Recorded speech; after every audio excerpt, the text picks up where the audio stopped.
I was born and raised in Idaho. It's my home, my playground, my kingdom, or so I thought. This spring, the land showed us it does not have a ruler. It's impervious to being subservient, and the only thing that has a say at all is the weather. And this spring, the weather has had a lot to say. In fact, it's become our ruler, keeping us from venturing out on so many trips. In fact, on this trip, we were supposed to be in Hell's Canyon, but with snow, rain, and thunderstorms camping out over the region, we had to cancel. But Chris and I still managed to get out for a night in the storm to test our gear in the weather. So we headed out into the unpredictable kingdom of spring.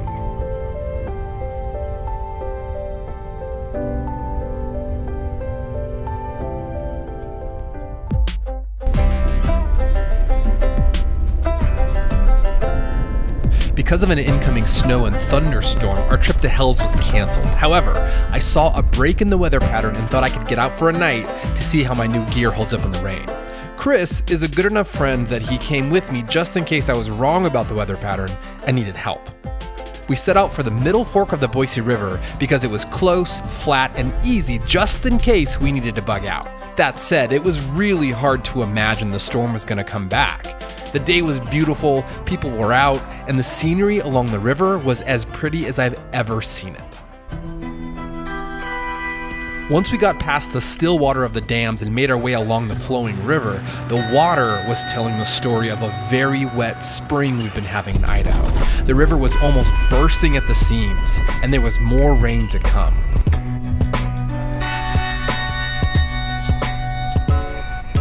Chris and I had a camping spot in our back pocket that we'd stayed at before, and we were sure that no one else would venture out as far as we planned to go, especially with the storms that had just hit and the ones that were coming. I mean, who would be crazy enough to go tent camping along the raging river in the middle of a storm pattern? So Chris and I are just crossing over from the Middle Fork to the North Fork. There's a little spot that we know of that we want to go hang out tonight that has a little bit of extra cover with trees just in case the rain gets gnarly. It should only take a few minutes. It's a very well-maintained road. I'm getting excited because we're almost there. We're almost to camp. Turns out there were lots of people all over our camping spot, which just goes to show how terrible I am at predicting what people are going to do in the backcountry. So we had to keep hunting. We were now on the North Fork of the Boise and headed south, but the farther I got, the more I started wishing we'd gone someplace else. There were people everywhere. We wound up crossing back to the Middle Fork again, and it seemed like no matter what we did, we couldn't find a place that was removed from the hordes. So we're on the plan Y now. We are trying to just take some roads that look a lot less traveled to see what we can find. It means that we're probably not going to stay on the river tonight, but maybe we can find something up a mountain to just get away from the people. So we decided to split up. I went up a hillside and Chris went down to the river to look for spots. My hillside was beautiful to drive, but had no camping options. But Chris radioed that he might have found something tucked away near the river, so I went down to meet him and check it out. I hear stories about people that are societal dropouts and mountain men and Bigfoot. I wonder if I would ever meet one. And lo and behold, howdy. What we found down here was a well-kept, secluded campsite near the river. It wasn't perfect, but at least it was private. Or so we thought. As we were setting up camp, we heard a couple of rigs speeding towards us, and when we went to meet them, we were told that we were claim jumping on their mining claim. We were, of course, not claim jumping. After cooler heads prevailed and everyone decided there was no threat, we started chatting about mining in general, a subject I know very little about. This is a mining claim, and this is your area there? It's called the last bench. And that means it's kind of like your private land to come and mine it? I can come out, I can pull minerals out, I can take them home. And no one else can do that? Nobody else can come put a shovel in the dirt. How do you mine this stuff? And what are you mining for? Mining for gold and gems, and I use a shovel. You just dig a hole? Dig a hole. And then do you like run it through a machine or anything? Or I run it through a high banker. Is that what this thing is? This is a dredge. Okay. How long have you been doing this? About a year and a half. Any luck? Yeah. Right on. After our lesson in mining etiquette from our new friends, we hit the road again. At this point, it was getting dark. We were tired and both contemplated just heading home. But I went down one last spur road and found a great sight. So we pulled in and started setting up camp. Our luck had finally turned, and there was no rain yet. Now, I'm not one to talk about the size of a man's ferro rod, but Chris's ferro rod is huge. And yet they say size isn't everything, because for some reason he was having no luck getting something going tonight. So Chris has been trying to light this fire, and like the magnesium is sparking and discoloring this knife, which is an Ontario knife, an Ontario Rat 7. It's a great knife, but it looks like it's been used now. That is a big old ferro rod. Yeah. He refuses to use these fire starters. I'm gonna go sneak him in and see if it helps. He's getting his exercise. We'll have a fire, dang it. It works. Yeah, it does. There it is. Okay. Woohoo! With our little flame now burning, our attention turned to what Chris was making for dinner, who, as it turns out, is a great camp cook, and he's always coming up with new ways to cook at camp. What are you making tonight? Bag of meat.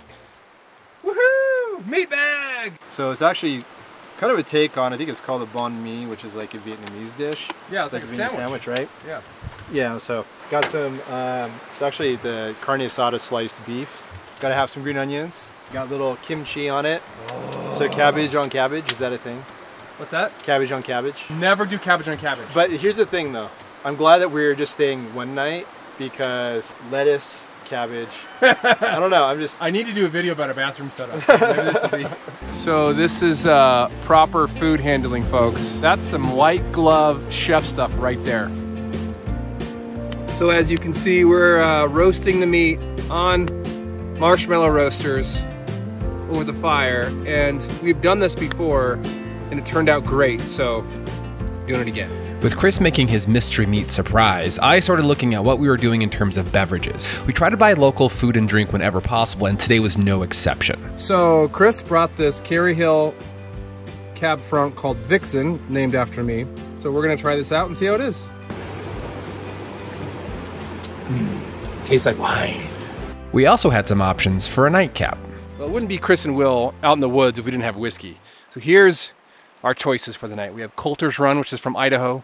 We have Suntory, which is from Japan, and Talisker, which is from Scotland. I don't know, I just decided right now that I'm gonna start pointing at everything with a knife. That's a great idea. Yeah. Let's drink a bunch of whiskey and start using knives. Point stuff at knives. What could go wrong? Yeah. It's amazing how much more at ease I was feeling having a great campsite and dinner cooking. And when it was all said and done, dinner was incredible, even if it was a bit messy. What do you think, Chris? It's very messy, but man, that is good. That's it.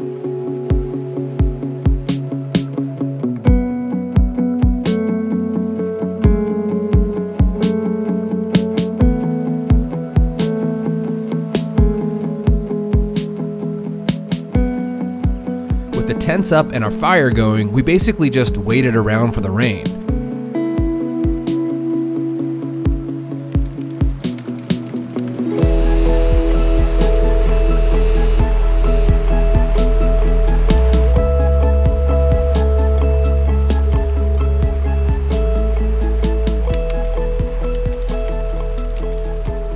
And it finally arrived, so we retreated to the awning. We are in the storm. Finally, the storm arrived, and so far this awning is holding up really well.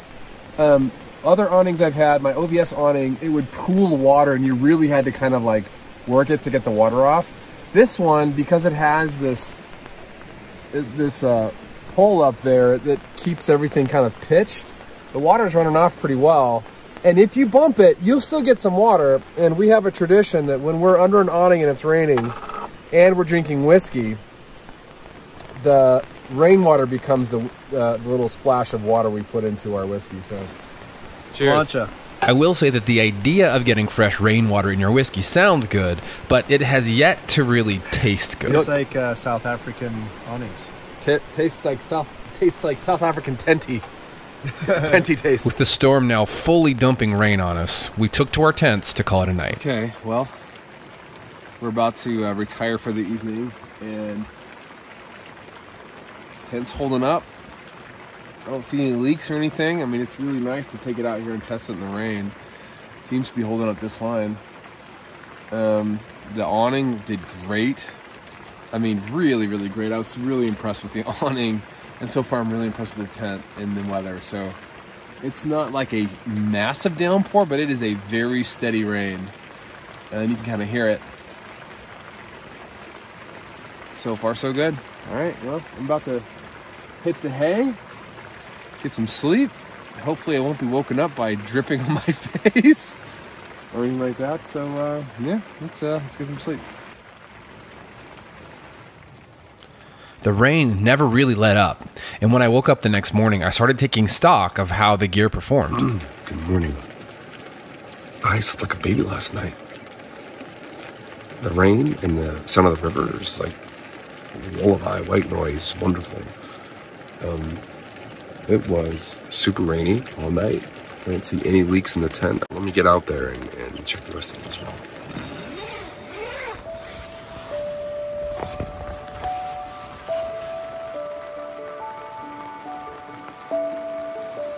It's morning like these where the gear that deploys quickly is worth its weight in gold, and the Big Country 4x4 Ostrich Jr. was able to set up in no time, giving Chris and I some much appreciated cover from the rain.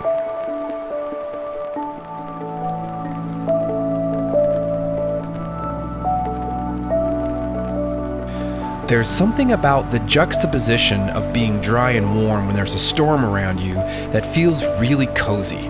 And because the temps were relatively comfortable, Chris and I were in no hurry to get inside. The awning gave us just enough cover so we could take our time making coffee and enjoying watching the rain, the river, and just taking in the morning before starting in on making breakfast.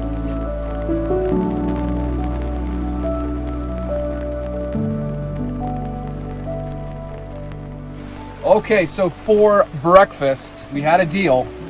Chris was gonna make dinner, and he made the Korean barbecue, which was so good.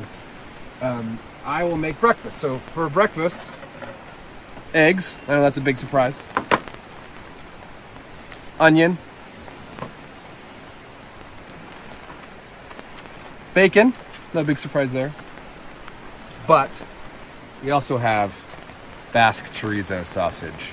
So this combination is going to be enough protein to last us for 3 weeks, but it's going to be delicious. This breakfast is not for the faint of heart. Literally, you should have a strong heart before you eat this. First, you cook the bacon. Then, you remove the bacon and saute the onions in the bacon fat.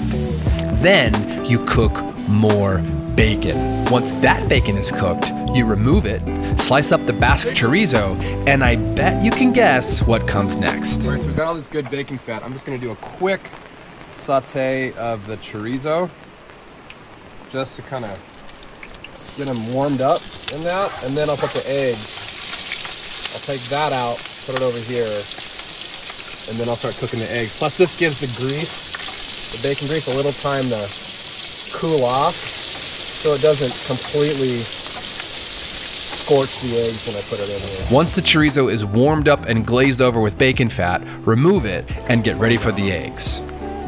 While the eggs are cooking, chop up the bacon and get ready to add everything back in. Once everything is added back in, just cook on low for a few minutes to warm it up and get it cozy before serving. The result is a meal that will keep you warm, keep you full all day, and keep your doctor and pharmacist in business for years to come. With our stomachs full and our cholesterol skyrocketing, it was time to practice breaking down camp in the rain, something we hadn't done yet with this gear. Oh yeah, a little bit of water. So there's got to be a technique to that, like, Yeah. so you don't get drenched. It's not like excessive. It didn't dump water on me. Yeah. So I gave it, when I was folding it up, I did give it a little shake with the ladder. Right. And a lot of stuff went flying, so I think that helped.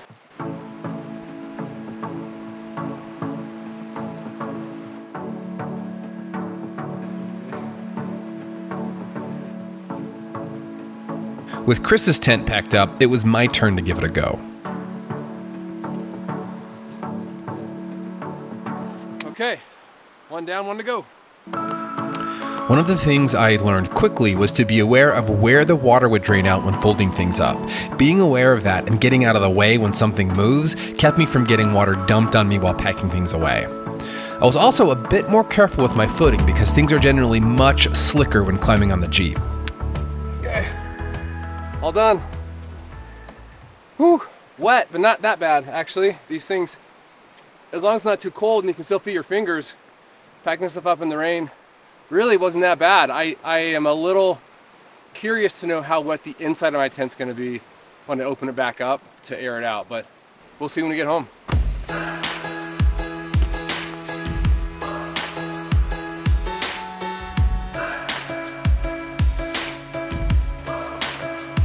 One of the things I noticed over and over again is how the rain made things look more alive all around us. This kingdom of spring we've been living in has wrecked our plans for adventure, but it has made things green, filled up our reservoirs, and taken many areas out of the drought conditions we've been living in for some time. So what did I learn on this trip? Well, I learned about mining and claim jumping. I learned that my gear holds up really well in the rain. I learned that you can cook dinner on s'mores forks, and that sharing an overnight adventure with your best friend is pretty great no matter what the weather conditions, even if he's not the best cameraman in the world. Thank you, Chris, for all of the amazing, epic shots and for staying focused on the right things all the time. I really appreciate how great you just like keep it focused on me the whole time. That's right where it should be, and you never wander or put the camera on random objects. So thank you, Chris. I very much appreciate your cameraman skills. You're welcome.